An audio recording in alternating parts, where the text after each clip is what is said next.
Hello friends, नमस्कार। स्वागत है आपका गवर्नमेंट एग्जाम प्रिपरेशन चैनल में।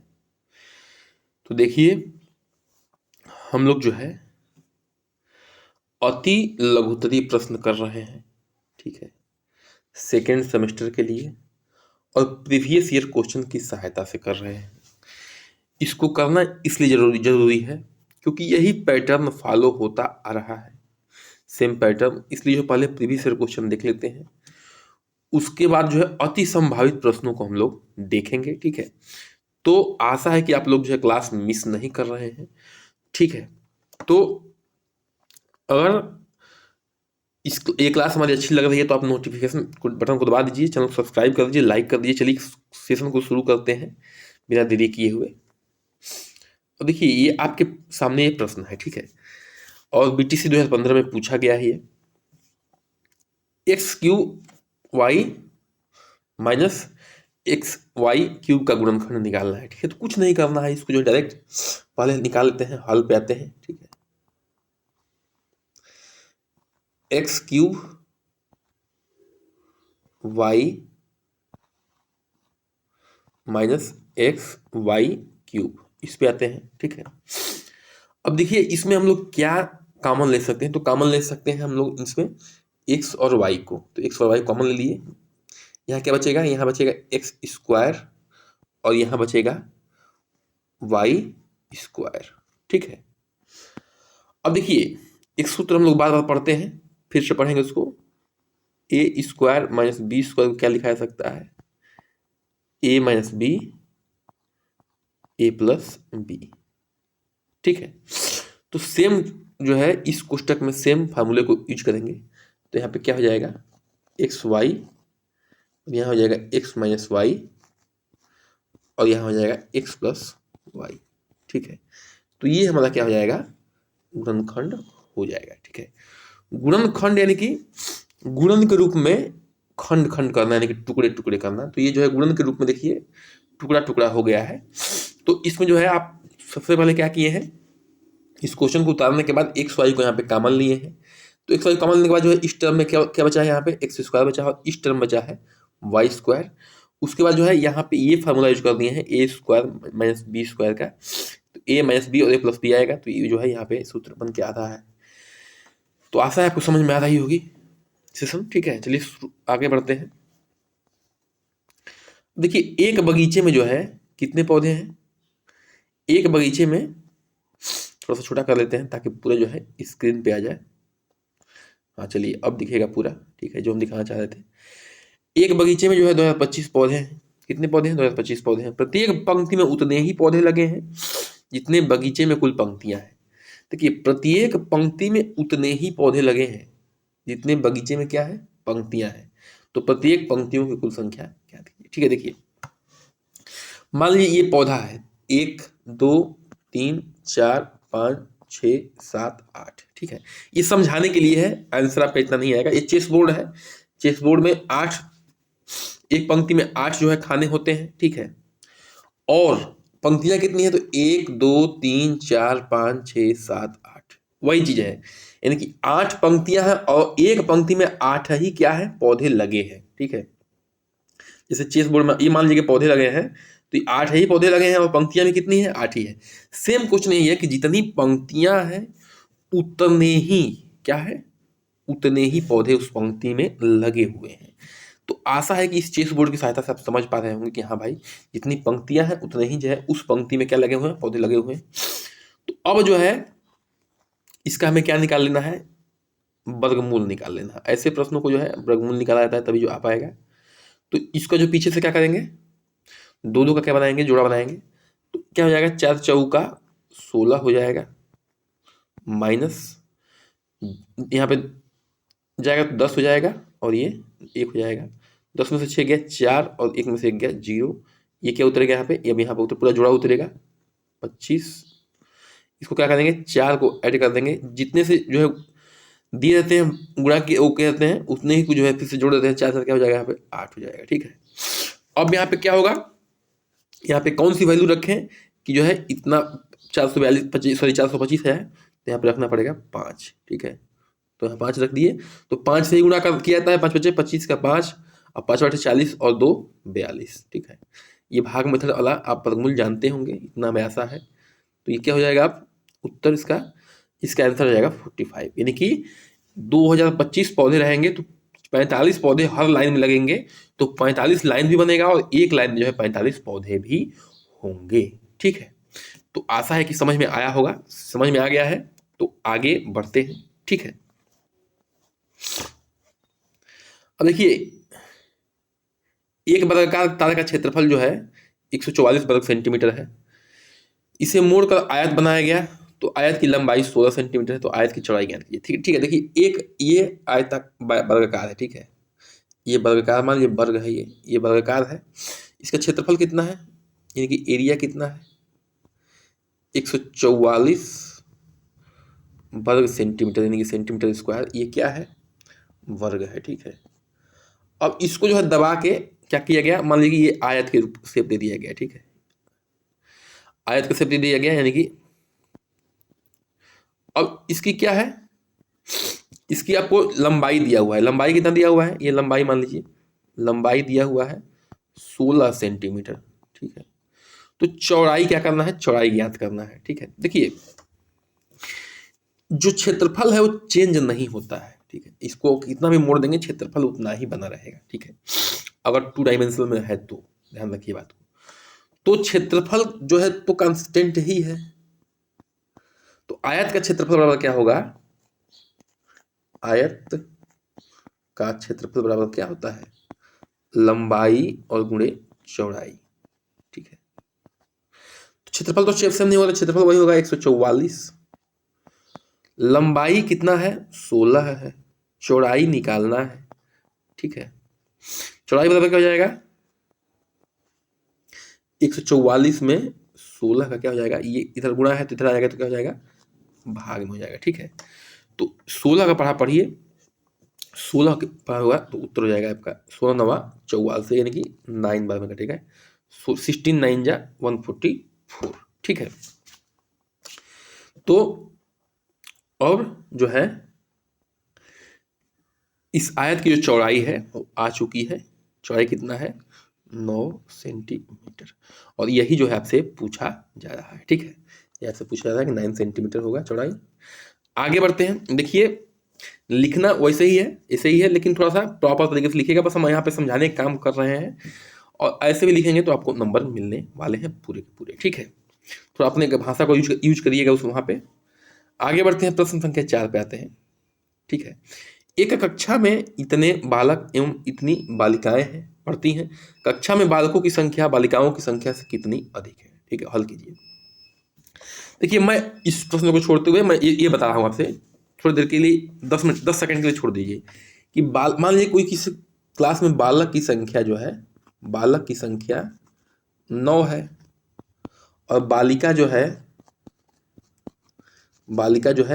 5 है। और आपसे कहा जाए कि बालकों की कितनी संख्या अधिक है बालिकाओं से, तो आप क्या करते हैं, सिर्फ और सिर्फ जो है घटा देते हैं। तो 4 जो है, 4 बालक अधिक हैं किससे, बालिकाओं से। यही आप काम करते हैं। तो same to same pattern follow करना है, ठीक है। तो देखिए ये बालक ऊपर है, ये बालकों की संख्या है और ये बालिकाओं की संख्या है, ठीक है। तो बालक कितने हैं, बालक है आपके 3x² प्लस 5x माइनस 9। बालिकाएं कितनी हैं, बालिका कितनी है, तो वो है x² प्लस 5x प्लस 4 है। तो इस क्या करना है, अब कितने अधिक बालक है तो घटा दीजिए। तो घटाने में क्या होता है, ये प्लस का माइनस हो जाएगा, प्लस का माइनस हो जाएगा, और प्लस का माइनस हो जाएगा, ठीक है। अब 3x² में से x² घटेगा तो क्या हो जाएगा, यहाँ पे 2x² हो जाएगा। ये 5x है, 5x है तो ये कैंसिल हो जाएगा, दोनों बराबर है तो कट जाएंगे, यानी कि 0 हो जाएगा यहाँ पे, ठीक है। -9 और -4 हो जाएगा तो क्या हो जाएंगे, आपस में जुड़ जाएंगे, क्योंकि सेम जाति के यहाँ भी माइनस है और यहाँ भी माइनस है, ठीक है। -9 -4 माइनस कितना हो जाएगा, -13। तो इतने बालक जो है क्या है, इतने बालक अधिक हैं, ठीक है। बालक क्या है, अधिक हैं, ठीक है। तो आशा समझ में आया होगा। बालकों की संख्या में से बालिकाओं की संख्या घटा दीजिए, घटाने का तरीका मालूम होना चाहिए, ठीक है। सेम देखिए, अगर एक्स स्क्वायर है तो एक्स स्क्वायर से ही जुड़ेगा या घटेगा, एक्स का फॉर्मेट है तो एक्स से ही जुड़ेगा घटेगा, कांस्टेंट है तो कांस्टेंट से ही जुड़ेगा घटेगा। इसके अलावा जो है अगर कुछ भी नहीं हो रहा है तो आप सेम टू सेम उतार दीजिए, ठीक है, यही तरीका होता है। आगे बढ़ते हैं। अब देखिए, इसका समांतर माध्य निकालना है। क्या निकालना है? समांतर माध्य निकालना है, और उसकी सहायता से एक्स की मान बताना है आपको। देखिए, बीटीसी 2015 में ये सवाल आपका पूछा गया है, ठीक है। तो कुछ नहीं करना है, इनको जोड़ देना है और इसका जो है एवरेज निकालना है। भले एवरेज बराबर, ठीक है, समांतर माध्य का मतलब एवरेज ही होता है 3 + 5 + x + 9 + 11 अपान कितने हैं? तो 1 1 2 3 4 5 है, तो 5 से डिवाइड कर दीजिए। इसका समांतर माध्य कितना आ रहा है? तो 7 आ रहा है, ठीक है। बस यहीं से x के मान निकल जाएगा, और ऊपर की वैल्यू जो है कांस्टेंट जोड़ दिए, 3 और 5 8 और 9 17 और 17 और 11 कितना हो जाएगा? 28 हो जाएगा। 28 भागे 5 और धनी x भी तो है, धन x बराबर 7। तो कितना हो जाएगा? ये जो है भागे में तो जो उड़ा हो जाएगा, तो कितना हो जाएगा? यहाँ पे कर लेते हैं, 28 + 7 बराबर 7 × 5 = 35 हो जाएगा, ठीक है। ये x है, ठीक है। अब x के मान कितना होगा? तो ये इधर 28 जाएगा इधर, तो क्या हो जाएगा? 28 इधर जाएगा तो क्या हो जाएगा? माइनस हो जाएगा, 35 - 28, तो 35 में से 28 गया, कितना हो जाएगा? 7। तो x का मान कितना आ जाएगा? 7 आ जाएगा, ठीक है। अगर आप जो है x का मान यहाँ पे रखते हैं आंसर चेकिंग के लिए, x का मान यहाँ पे रखते हैं, तो आप 5 से डिवाइड करते हैं सब कुछ जोड़ने के बाद, तो आपका मान कितना आएगा? 7 ही आएगा, ठीक है। ये चेक करने का तरीका होता है। आशा समझ में आएगा। समांतर माध्य निकालना तो क्या करिए, पहले एवरेज निकाल दीजिए, एवरेज के अलावा समांतर माध्य होता है, ठीक है। उसकी सहायता से आप x का मान यहाँ पे निकाल सकते हैं। अब देखिए, इसमें जो है x का मान ज्ञात करना है। बीटीसी 2015 में ये सवाल आपका पूछा गया है, ठीक है। कुछ नहीं करना है, लिखिए 9/x।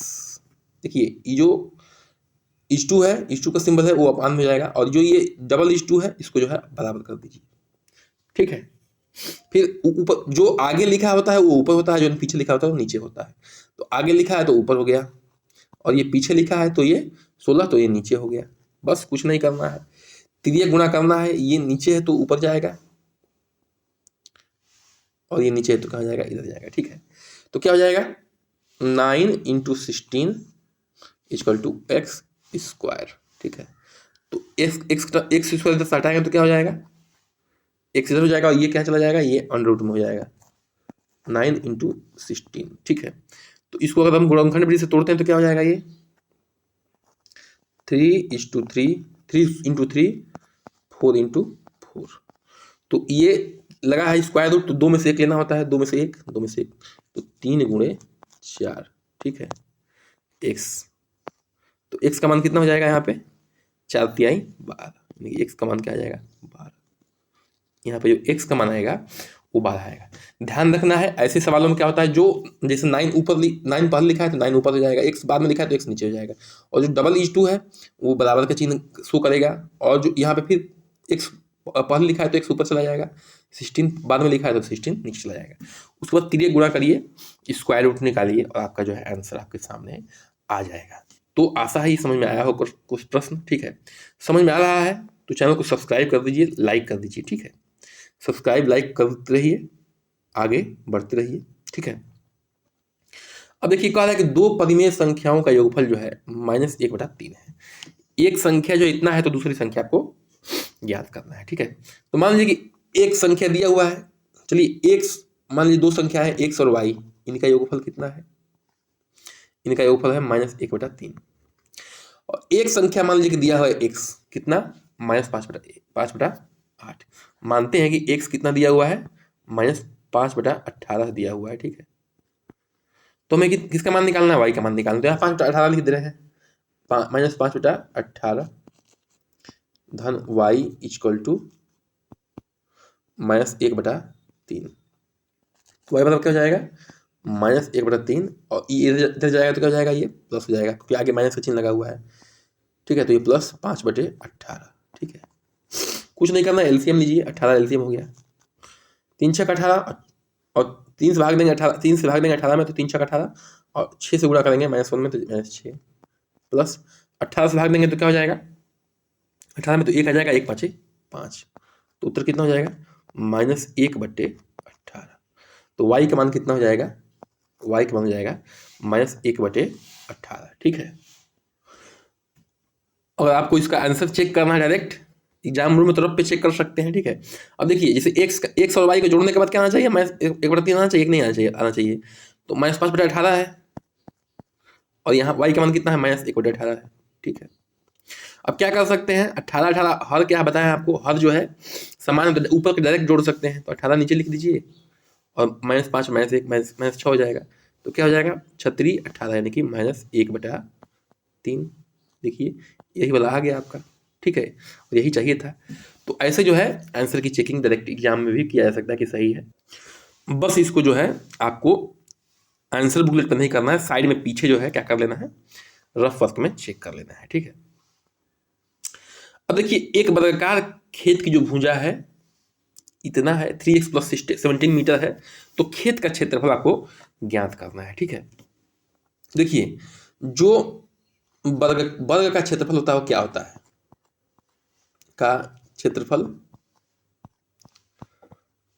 या तो लंबाई गुणे चौड़ाई कहिए, ये आयत का भी होता है। ठीक है। या भुजा स्क्वायर कहिए, भुजा स्क्वायर कहिए। ठीक है।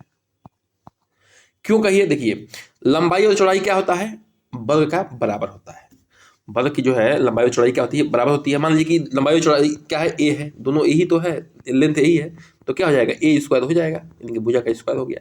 इसलिए कहते हैं कि भुजा का स्क्वायर हो गया। हाँ एक्चुअल में लंबाई गुना चौड़ाई ही, लेकिन चूंकि दोनों का लेंथ बराबर है तो क्या हो जाएगा भुजा स्क्वायर हो जाएगा। अब देखिए इस यहाँ पे दिया हुआ है कि भुजा जो है 3x + 17 है, 3x + 17 का होल स्क्वायर हो जाएगा यानी कि भुजा का स्क्वायर। x का मान कितना है भैया तो यहाँ पे -3, 3 × -3 और +17 का होल स्क्वायर तो कितना हो जाएगा -9, 3 3 का 9 -9 और +17 का होल स्क्वायर। ठीक है।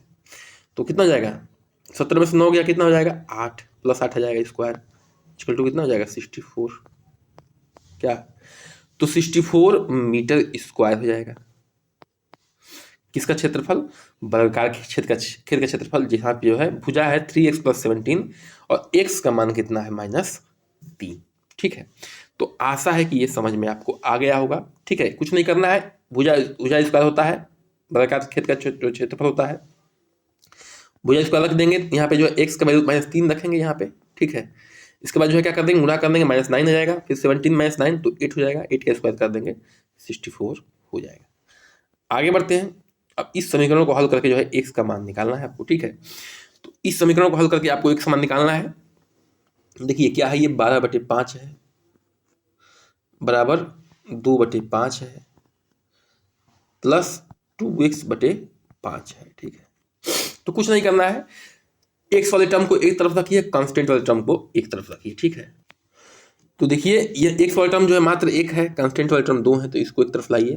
12 - 5 ये इधर आएगा तो क्या होगा -2/5 इक्वल टू 2x/5। ठीक है। अब यहाँ पे 5 लीजिए एलसीएम, या वही बात कि अगर हर समान है तो ऊपर की प्रक्रिया हम डायरेक्ट कर सकते हैं, लेकिन हम लोग ले रहे हैं एलसीएम। 5 में 5 ये 5 हो गया, 5 में 5 1 12 12, 5 में 5 1 2 2। ठीक है। अब ये हो जाएगा 2x/5 हो जाएगा। अब इस इधर आते हैं तो 12 में से 2 गया कितना हो जाएगा 10 हो जाएगा, 10/5 और ये क्या हो जाएगा 2x/5। ठीक है। तो ये 5 दूनी का 10 हो गया, कट जाएगा। ठीक है। और ये क्या हो जाएगा इधर जाएगा, ये इधर जाएगा। ठीक है।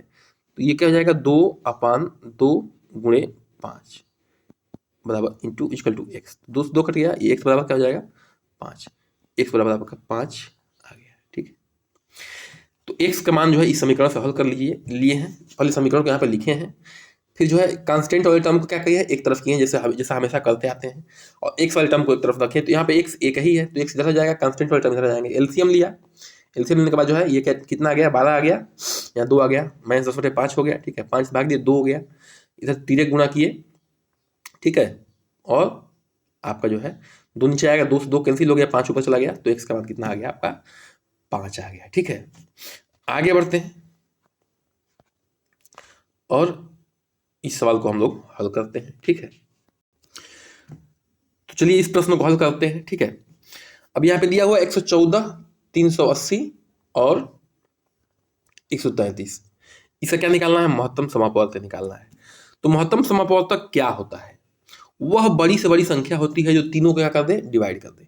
तीनों क्या कर दे? डिवाइड कर दे, बड़ी से बड़ी संख्या हो। ठीक है, तो देखिए यहाँ पे जो है हम लोग गुणनखंड विधि का प्रयोग करेंगे। तो गुणनखंड विधि प्रयोग करने के लिए सिंपल से जो है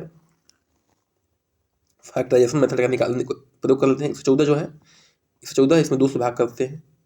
ठीक है, तो कितना जाएगा? 2 पचे 10 और 2 सते 14। ठीक है, 57 हो गया, तो 5 7 12 हो गया। 12 जो है 3 के पहाड़े में आता है, तो 3 से डिवाइड कर लेंगे।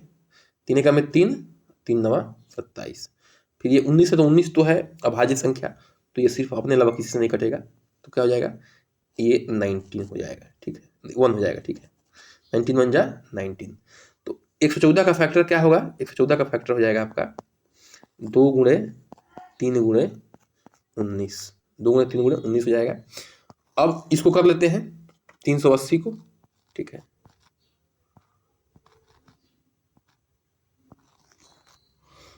तो इसमें क्या होगा? इसमें जो है पहले हम लोग 2 से डिवाइड करेंगे। 2 एक में 2, ठीक है, ऊपर से आएगा 1, ये 8 हो जाएगा, 2 नवा 18 और ये 0। ठीक है, फिर 2 से करेंगे, 2 नवा 18 और 2 बचे 10। ठीक है, अभी किससे कटेगा? 9 5 14, 14 जो है 3 के पहाड़ में नहीं आता, तो और 4 से कटेगा नहीं, तो 5 से कटेगा। 5 से कटेगा तो कितना जाएगा? 5 का में 5, 5 नवा 45, ये जाएगा 19, 19 का में 19। तो 380 का जो फैक्टर हो जाएगा उसको हम लिख ले रहे हैं यहाँ पे। ठीक है, 2 गुणे 2 गुणे 5 गुणे 19। ठीक है, अब 133 पे आते हैं। ठीक है, देखिए तो इसको थोड़ा सा हल्का सा कठिन है इनसे अपेक्षा। देखिए 2 से कटेगा नहीं, क्योंकि इकाई के अंक जो है विषम है। 3 से कटेगा नहीं, 3 3 6 1 7 हो जाता है, 3 के पहाड़े में 7 नहीं आता है। 4 से कटेगा नहीं, क्योंकि 4 जो है 4 से 33 नहीं कटता है। 5 से कटेगा नहीं, क्योंकि जो है इकाई पर ना 0 है ना 5 है। 6 से कटेगा नहीं, क्योंकि 2 और 3 से जब नहीं कटा, तो 6 से कहाँ से कटेगा? तो 7 से कटेगा। ठीक है, 7 का में 7, ऊपर से कटेगा 6, 7 नवा 63। फिर 19 जो है अभाज्य संख्या, तो 19 से ही कटेगा। 19 का में 19, तो 133 का फैक्टर क्या हो जाएगा? 7 गुणे 19। ठीक है, अब देखिए जब गुणनखंड विधि से हम महत्तम निकालते हैं तो क्या करते हैं? फैक्टर ढूंढते हैं। तो देखिए 2 तो यहाँ पे है लेकिन यहाँ पे नहीं है, तो 2 को कैंसिल कर देंगे। 3 यहाँ पे है, यहाँ पे नहीं है, और यहाँ पे भी नहीं है, 3 को भी कैंसिल कर देंगे। यहाँ पे सिर्फ 19 है बचा, 19 यहाँ भी है और 19 यहाँ भी है। ठीक है, तो यहाँ पे क्या हो जाएगा? जो मौसा निकलेगा यानी कि महत्तम समापवर्तक निकलेगा, वो कितना हो जाएगा? वो हो जाएगा 19। ठीक है, क्यों? क्योंकि 19 ही सब में कॉमन है, अन्य जो है सब में कॉमन नहीं है। और जो सब में कॉमन होता है जो, वही क्या होता है? महत्तम समापवर्तक होता है। तो महत्तम समापवर्तक कितना है? 19 है। तो आशा है कि आज क्लास आपको बहुत बेहतरीन लगी होगी। चैनल को सब्सक्राइब करिए, लाइक करिए, शेयर करिए, कमेंट करिए, बन रही हमारे साथ। नमस्कार, जय हिंद।